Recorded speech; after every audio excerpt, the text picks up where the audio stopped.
Plainfield and friends. I always enjoy coming to the Queen City. I love the history of this town. I love the fact that it has been so close-knit through the years with 1 and 2 and 3 generations of Plainfielders being here. And I've loved the transformations through the years that I have seen in this town. And Mayor Mapp, you put Plainfield on the map. Put it on the map. You absolutely have. And to our CEO of the Plainfield Housing Authority. Housing authorities have been through some turbulent times, depending upon who sits high in Washington, D.C. We've been, held hostage during some administrations that do not believe in the creation of affordable housing. And in other eras of leadership in Washington, people understand what public housing is about. Brandy, I was so glad to hear you talk about 1961, because all around this country, it was really during the 1950s that the federal government saw as a solution to provide housing to people, and particularly remember, we had 1 decade of generations that had come back from World War II. And these families had to be housed. Some were lucky enough to benefit from the GI Bill, and buy something of their own. But there was a great need for public housing. In the 50s and the early 60s, we weren't as knowledgeable as we are today about the best way to create housing for families. I grew up in Newark, New Jersey, and what you saw there were massive buildings of 8, 9 stories, clustered all together, and maybe you'd see a little center with a couple of benches for families to get fresh air. In the early days of public housing, people took care of their property. You'd see family members out sweeping in front on the weekend, and as you entered the buildings, you could smell the freshness. But through the years, as Randy said, a lot of things changed in our community. People no longer took pride in the buildings in which they lived. But the reality was that was probably the worst architectural design that could ever have been created.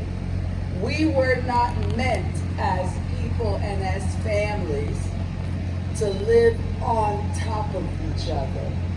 And that is what public housing was all across this country. I think about the infamous Cabrini Green development in Chicago. They were way ahead of other states, and they just imploded those things.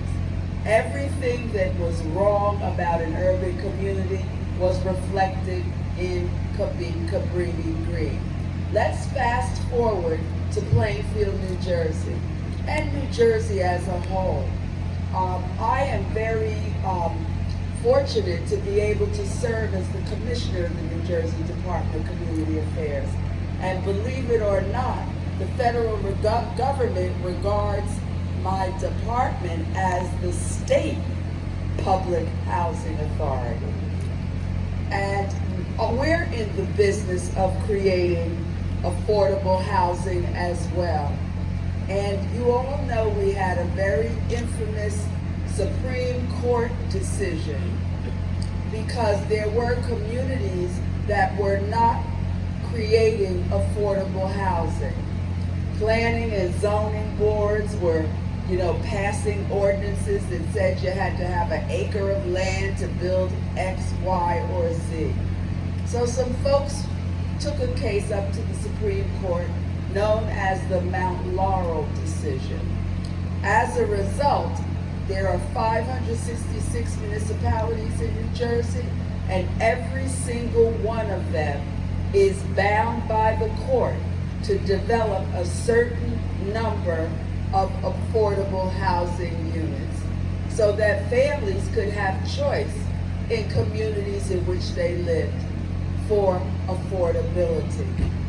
Elmwood Square, to me, and I will tell Mr. Alpert, this looks like a condominium development that exists in many places around this country. This architectural beauty, I'm all about the aesthetics. I like things to look good. And this development looks wonderful. I can just imagine on a fall day like this, a fall month, pots of yellow chrysanthemums outside people's doors, and wreaths on the door, making a very warm and inviting environment. I'm very pleased that we were able to award tax credits to this project. I'm very happy that all of the collaborating partners came together to make this work, and I look forward to the day when excited families will occupy these units because they will be able to create a better quality of life for the families that are going to live in these units. Leslie Anderson, they made reference to Leslie, who's been heading up the New Jersey Redevelopment Authority for more than 20 years. When I came to the department, I realized very quickly that Leslie, unfortunately, had been a very undervalued CEO in Trenton. But she stood fast. She didn't get deterred. She didn't care who the governor was during the course of those 20-some odd years.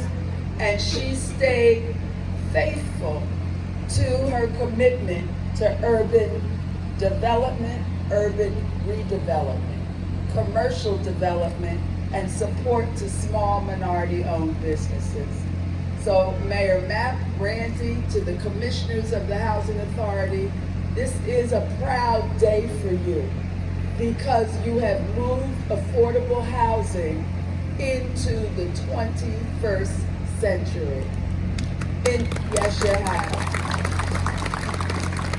And even though we experienced a pandemic, I'm very proud to say that Governor Murphy, with his strong support between the Redevelopment Authority, the DCA, and the New Jersey Housing Mortgage Finance Agency, we were, during the first 2.5 years of the Murphy administration, able to create 5,500 new units of housing.